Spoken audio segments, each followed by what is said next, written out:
right now. Yeah, so continuing the theme of international, Kai actually, I think he comes, he's an experienced actually based in Germany, but as I understand right now, he's actually in Canada. So it's actually 2:20 in the morning for him. So welcome, Kai, to the Singapore Actual Conference virtual day. Kai became a fellow of the SAS in 2019, and he currently runs his own actual consulting firm, AtRes, which was founded in 2011. And him and his team have been involved in many projects with clients in Asia, Australia, Europe, and North America to analyze portfolios of life insurance, annuities, and pensions to quantify mortality, longevity, or lapse risk. So I think this presentation, we were very keen to hear what you had to tell us about mortality improvements. So Kai, over to you. Thank you very much, Joanne. I'm going to see if I can actually share my screen and get the PowerPoint session started. Is it working for you? Yes. Super. So, well, thanks for the introduction, and thank you very much to the organizing committee to give me the chance to speak about what I think is a very important topic, and I think it really follows on quite neatly to what David was telling us about. I have to admit I don't use quite as sophisticated methods as he, but when he talked about freezing the seasonality and mortality, then well, he'll actually see a chart in this presentation that did exactly that. Well, what I've been asked to talk about, let's see if I can actually move the screen. Yep. Okay, yeah, this is me, but Joanne has already introduced me, so we can skip that. What I was asked to talk about was resilience and mortality modeling. And now, when I was drafting the presentation, I didn't have the advantage of having attended a conference dedicated to this to this topic. So you have to bear with me while I make the resilience part up as I go along. But I think it is really, really important, and the whole COVID-19 pandemic really brought it home to us that if we treat ourselves like individual islands that are just beavering away on their own, it's very easy to fall into a deep hole, physically, mentally, but socially and even financially. And I can speak to all of those points to some extent. But the key thing that I think resilience, or the key thing that I associate with resilience, is how you actually react to stress.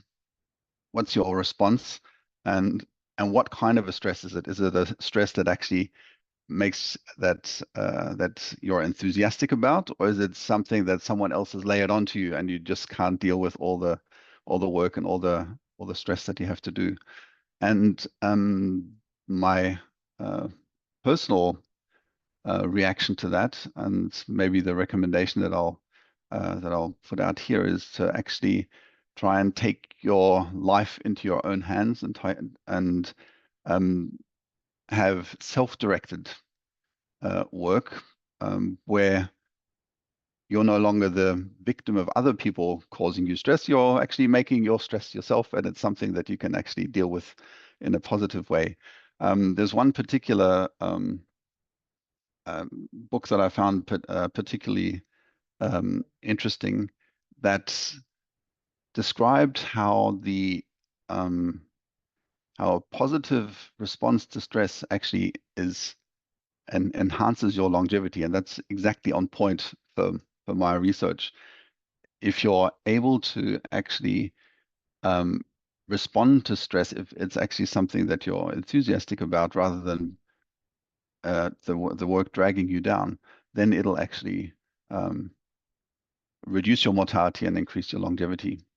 Now, how to do that in practice is up to everyone on their own. However, I'd like to give you an example, and that's where I make my terrible segue into my own work. When actually not having to rely on other people's analysis or on industry tables or on yeah, even an actuarial society to tell me what assumptions to use. But when I have my fate in my own hands by analyzing the data myself and understanding what the data is actually telling me, then I actually can be much more self-directed and less at risk, um, especially if my business happened to be a pension consultant or pension actuary. Um, if you rely on industry tables, then ultimately your clients are going to suffer if industry tables actually change, if your mortality has if the mortality assumption has to be updated, or if some nasty person actually changes the mortality projection scale. And that is something that actually did happen quite recently in Canada.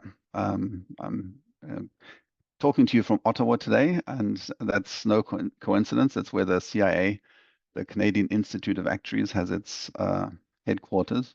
Um, my team and I, with support from a variety of different professors, was chosen to create the new mortality projection scale for the Canadian Institute of Actuaries.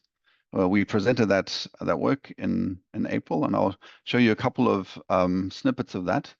Um, but the key thing is that we didn't didn't want to rely on tried and trusted methods. We tried them all out ourselves, and that's pretty much the whole project in a nutshell. That's also the reason why it took quite a while. Um, of course, we decided to leave a couple of really important points out. For instance, the impact of COVID-19, because when we started, it was just the beginning of the pandemic and there was no data. But now there is. And that's why on the ongoing research side, I can tell you a little bit about what we're doing um, to understand how Canadian pensioners made their way through the pandemic. Um, I'll wrap up with just a couple of snippets on specific um, specific research that I'm doing in the UK, also on post-COVID mortality, but also, and I had to smile when I heard David talk about confounders. One of the confounders of building proper mortality models by microgeography is that people move from their own house into nursing homes, and that the information about their socioeconomic status actually gets lost when they move to nursing homes. So that's a confounder that we're trying to deal with. But so much for the introduction. Let's just go right into it. Um, there's a there's a whole bunch of information that the Canadian Institute of Actuaries has posted on the research that we did. So if any of this is interesting to you, then please grab any of those links. Um, it's even a podcast where you have to listen to my silly voice even longer. But the main thing is that there's a wealth of information, and we used a lot of information ourselves. We were able to use a lot of research that was done by the Society of Actuaries or commissioned by the Society of Actuaries, and also by the Continuous Mortality Investigation in the UK. Yeah.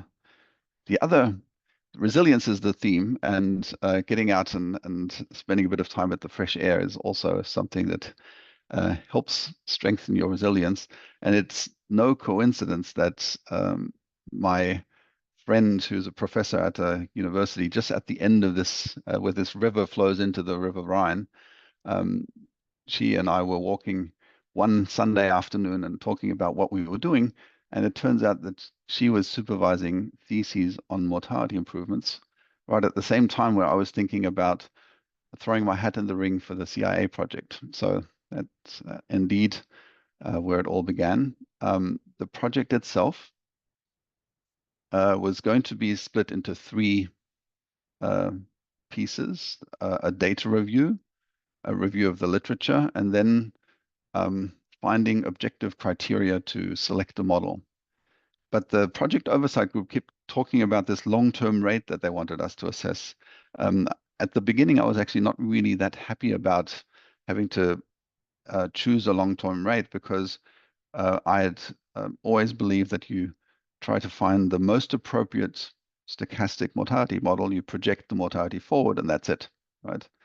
But they did actually convince me to look at this more closely, and it turns out that it is actually really quite useful if you use the method that the CMI in the UK has adopted, which essentially consists of fitting a model to recent data and then um, using expert input to choose a long-term rate that this most recent experience smoothly grades into. Now that's a simpler model than these stochastic mortality projection models, but it's one that you can talk about a lot easier, and it also does make sense once you start using it a little bit more. So I I had to mend my ways, but the other part of resilience is actually being open to new suggestions, I think. So as I mentioned before, we left out COVID-19. We didn't look at multi-population models because we only really had one set of data, which was the population data.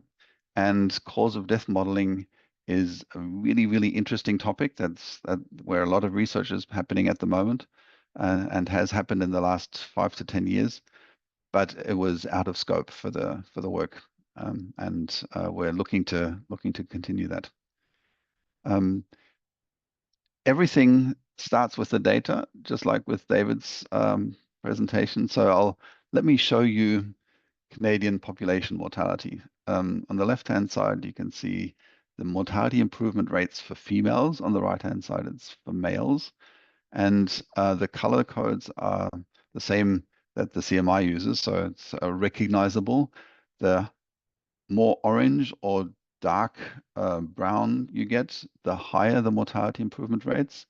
And the blue areas are where the mortality improvement rates are negative, where there's mortality deterioration.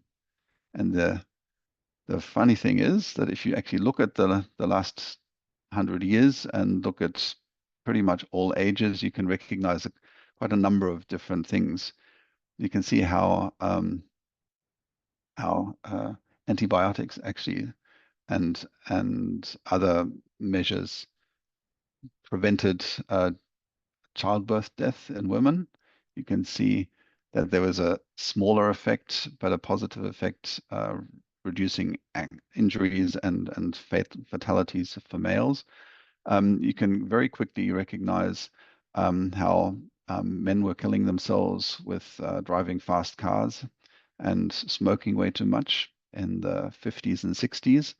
Um, the AIDS crisis is uh, is very clear for young men in the 80s, um, and the opioid crisis that's currently going on in North America um, is can be seen in Canada. Uh, Appears to be worse for men than for females, but it's in both genders, and it's not really clear when it's going to stop yet. Um, the main feature that is important to deal with is the so-called cohort effect.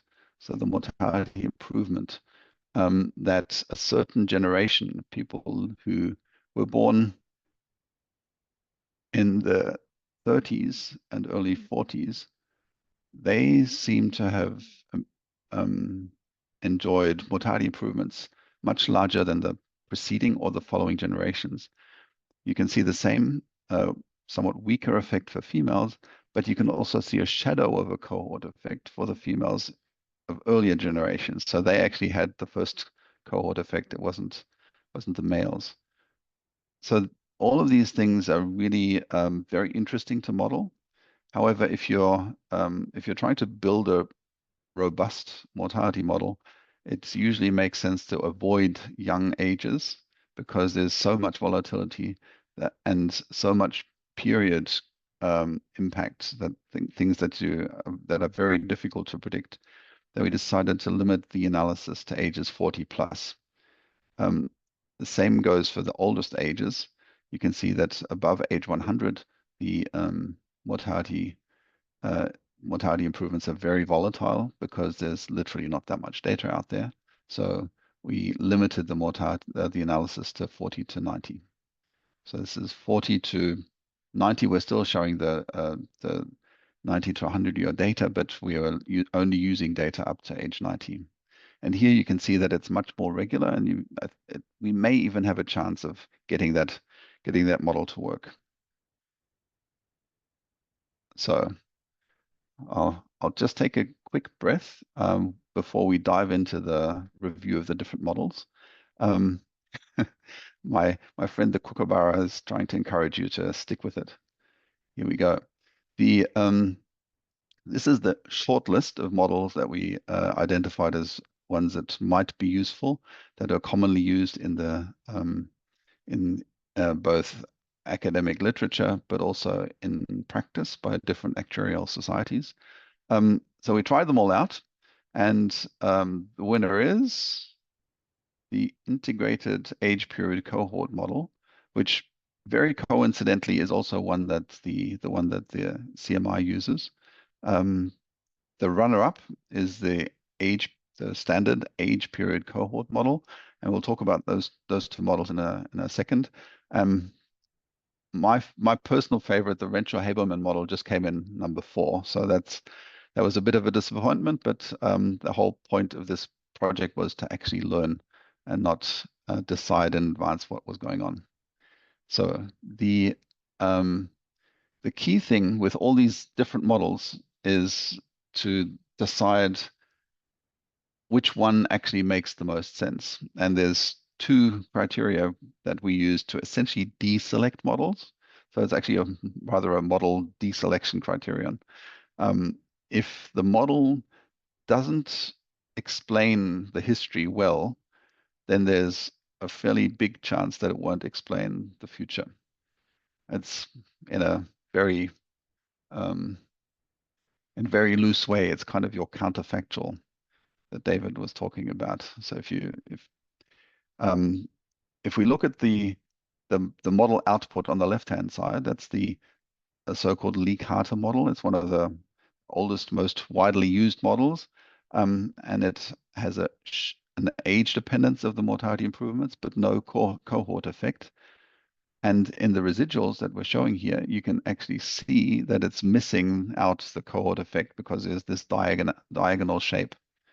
So if you see strong patterns in the residuals, then the model has to go.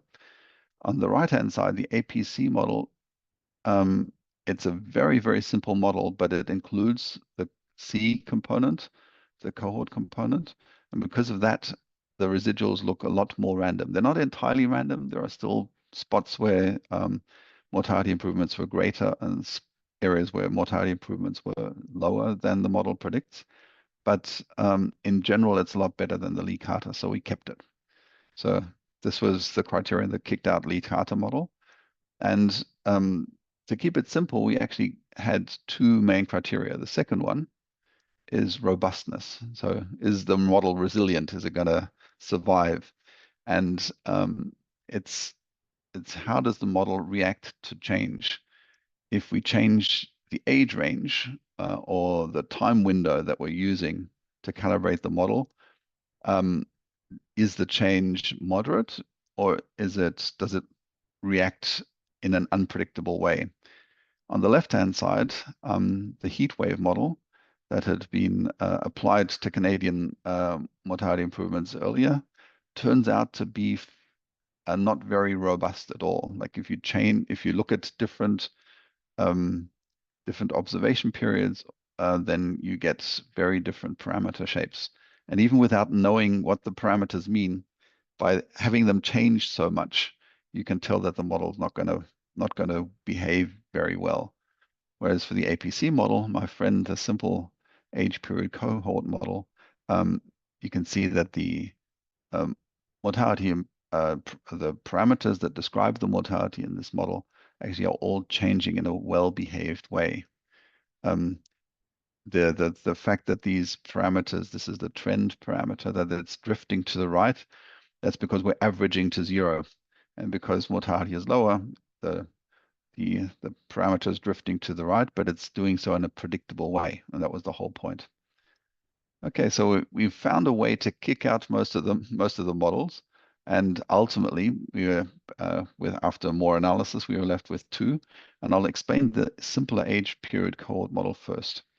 And to me, the whole idea of actually being able to adapt to change or being able um, to work in a resilient way is to learn and to understand that if you take the time to read up on something or just try something out, it pays back in a great way. And this model here, this is very, very simple. If you look at the formula, the logarithm of the death rates, this is M is just the number of deaths divided by the central exposures. That's an additive model on a logarithmic scale, which means if you take the exponential, you've just got e to the alpha times e to the kappa times e to the gamma. So we have three multiplicative components that describe mortality along three different dimensions. One is age. So alpha is the parameter that describes the average logarithmic mortality by age. And you can see that it really looks like a straight line, and it looks very similar to mortality curves between ages 40 and 90. Kappa describes a time trend, so mortality is reducing over time. And you can see that it's a very clear shape, and you would be forgiven if you just wanted to put a straight line through that. And that's actually the default assumption to using a random walk. And the cohort component, gamma, that's actually the one that's the least intuitive, but you can see here the cohorts are shown on the x-axis. So from the late 19th century, so the late 1800s up to around about 1910 or so, mortality was getting worse on average. If you assume that an average mortality rate by age and a simple um, age-independent mortality improvement rate. So if you make those assumptions, then mortality was getting worse, and then from 1920 or so onwards, up to the generation born in 1940. So over these 20 years, mortality was improving systematically, and then it was going. After that, it goes up and down a little bit. So this flank here is essentially the cohort effect. So the improvement from 1920 to 1940. So that's the generation that I was talking about earlier. That seems to have been the lucky one. So if you look at this cohort component a little bit more closely, you can see that it's actually quite volatile. So it's important to smooth. The CMI has recommended a smoothing method using a penalty function. You penalize second or third differences. But that's something that's maybe for some background reading. The key thing is that we can actually fit these parameters and then apply them. You can literally use these parameters to calculate what's going to happen in the future, especially if we look at the time parameter.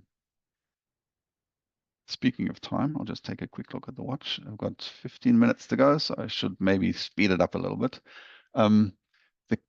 What's interesting here is that a projection of this parameter is really straightforward if you assume that the differences, so the difference from one time period to the next, on average are actually constant. So that means that you have a constant drift in mortality or a constant rate of improvement.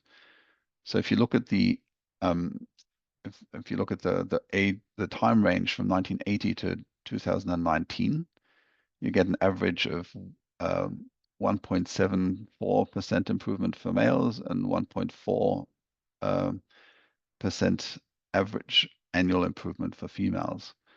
However, if you chose a different period, you get a faster improvement with a slowing down then. So effectively, it's what I'm saying is that this simple assumption of just a linear drift that you can see on the left-hand side here may be a little bit too simple, but a higher order time series process might actually be more appropriate. Um, these two look quite different. They're using the same kappa time series, but it's just a random walk with drift or a higher order ARIMA.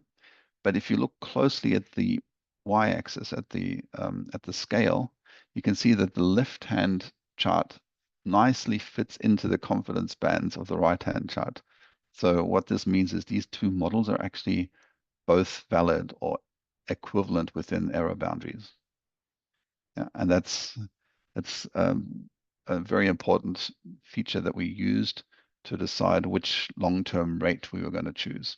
Which brings me to the next bit. There's a recap and a description of the slightly more complicated APCI model, where the parameters are even more volatile. But I'll skip that and tell you about how we actually used this model to calibrate the deterministic CMI method.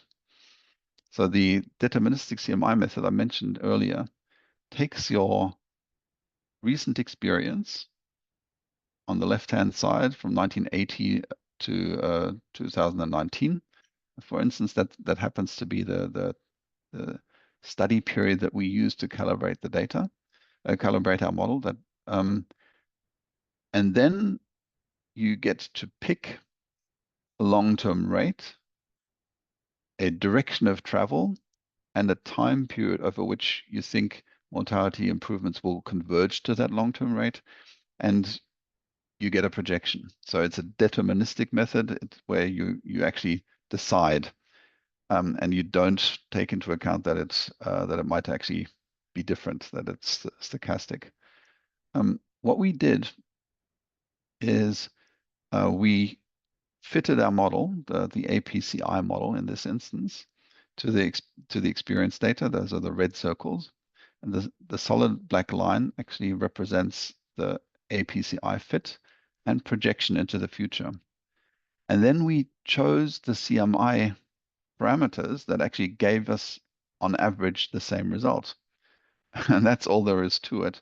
We essentially used the stochastic projection to calibrate the long-term rate for the CMI method.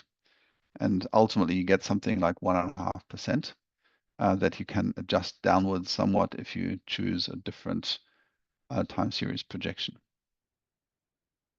So that, in a nutshell, is what we did for the Canadian mortality improvements. There's and I told you at the beginning that I was actually quite skeptical about the CMI method, where the user gets to pick a rate instead of relying on the data to tell us what the rate should be. But if you look at the outcome, you see that those stochastic mortality models, they actually create fairly noisy cohort and age effects that just, if you use them in the projection, they persist over time.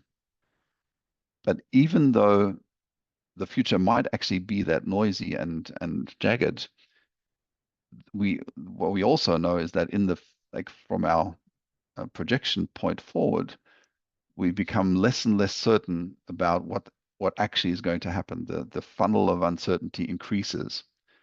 So if you recognize that you really don't know that much out into the future, then having a less complicated model or taking a simple average at some point is probably more appropriate, just admitting that you don't know.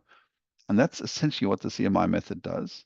And it allows you to choose an average mortality improvement rate for ages 90 to 40, 40 to 90, or that's consistent with what you would have got if you used a stochastic mortality model.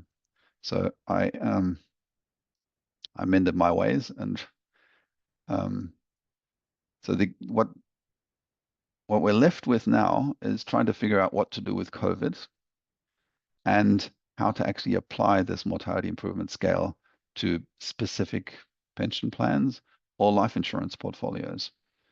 The um, the the first part is actually um, that you have to remember to be careful about calibrating mortality that includes a pandemic. Um, Now, this projection here looks relatively benign if you use a random walk. You start at a different point because you've got pandemic experience that goes up. So you've got a higher mortality rate that you're projecting onwards for, but you're using all the data to inform yourself what this trend should be. If you have a higher order ARIMA, things can go nastily wrong. So be careful and try to account for the COVID spike in a different way than just naively including it in the model. One approach that we've been testing is based on a paper from Rui Zhao and Johnny Lee from 2022, where they actually have a really cool way to create a smooth mortality projection. That's pretty much the baseline without COVID, or what would the world have looked like had there not been a pandemic? And then you fit a pandemic over top. And that's pretty much what we've done for a typical Canadian pension plan, and that we're also looking at in the UK at the moment. So we've got intra-year mortality. So you can see the seasonal mortality variations that David mentioned earlier. You can see that in the winter, mortality spikes, typically due to the flu season. Like in Canada, the 2015 flu season was particularly bad. In the UK, it was 2018 that was very bad. In Canada, it wasn't quite as bad. And you can see also that the spikes for this particular pension plan for the COVID experience are not even much worse than the 2015 flu season. Well, that's because there was such a strong reaction, similar to this, the lockdown in Singapore. Canadians were very careful and applied social distancing very carefully. But after they went back, then the flu hit them in 2023. Now, the way to figure out what to do with this mortality experience is to first allow for the seasonality within our model. So not just have annual mortality rates, but have mortality rates that vary intra-year to allow for the seasonality, and then add explicit spikes where we actually think mortality has been in excess in a way that we don't think is going to repeat itself. Note that we haven't modeled the 2015 flu spike because we think something like that might happen again. So we should leave it in the data. But we've modeled the COVID spikes, and that means that we think that they're one-off events, hopefully. Touching wood here. Okay, how are we doing for time? I think I should start thinking about wrapping up. I'll just leave you with one more thought. We'd left cause of death modeling out. And this is my excuse. This chart shows you mortality improvements split by age, period, and cohort effects for males and females for a variety of different ICD codes. And you can see that there's a lot going on. The punchline is mortality modeling by cause of death is not simple, but you have to do a lot of hard work, both mathematically and also in terms of the data, so in order to be able to model this properly. But it's very, very interesting. So I'll skip all these things because I do want Joanne to be able to get us some of those questions. Joanne? Thanks, Kai. Yeah. Just looking through the question list, there's one right now. So I think this was referring to an earlier part of your presentation, asking what drove the mortality deterioration in the 1960s for the middle age groups. Yeah, well, first of all, I have to give you a disclaimer. I think we really have only just started on causal modeling. That's why I was so happy about David's presentation. Causal inference is something that's really important, and but one cause of death that caused very, very bad deterioration is known, and that's smoking in the 1960s and 70s. And the cessation of smoking from the mid 1970s onwards that made itself most noticed from the mid 1980s. So the deterioration was most likely caused by smoking. But you could also see that there were a lot of young men getting killed. And that was not in wars, that was typically in traffic. I guess it's just from myself, just wondering whether there were any interesting kind of cohort effects that you observed while doing this exercise. Uh, the the cohort effect itself um, is a description and not an interpretation. All it's really saying is that there are particular generations that really had that were lucky, that benefited a lot from mortality, um, from medical advances, from improvements in behavior, like stopping smoking, um, the medical advances such as introduction of statins, introduction of treatments for heart attacks and heart disease, understanding cholesterol and its correlation with heart disease. All of these things took place in a period that benefited that generation the most that was born between 1920 and 1940.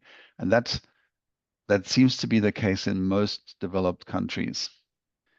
Um, the cohort effect looks very similar in shape for different countries. There are whether you're looking at the US, the UK, Canada, Germany, France, a lot of countries that I've studied have that cohort effect. It's just that in some countries the amplitude is not as large. So some countries didn't have such a high mortality to start with. The other cohort effect, if or something that you might call a cohort effect, is something that I'm particularly interested in as well, which is socioeconomic differences. So there are some generations where that have really benefited from mortality improvements, but it's the wealthier people who benefited first. And for instance, if you look at the United States, there's been a lot of material published lately on disadvantages and about poorly educated poor people in the southern states actually having mortality that's as bad as in the 1950s, and the uh, richer, more highly educated people in the northwestern United States having mortality that's as low as Japan. Um, so those socioeconomic differences also come in cohorts as well, and I think that's something that we need to do a lot of analysis to properly understand. All right, thanks very much, Kai. I have some other questions, but I'll probably catch you separately offline. Thanks very much for this session.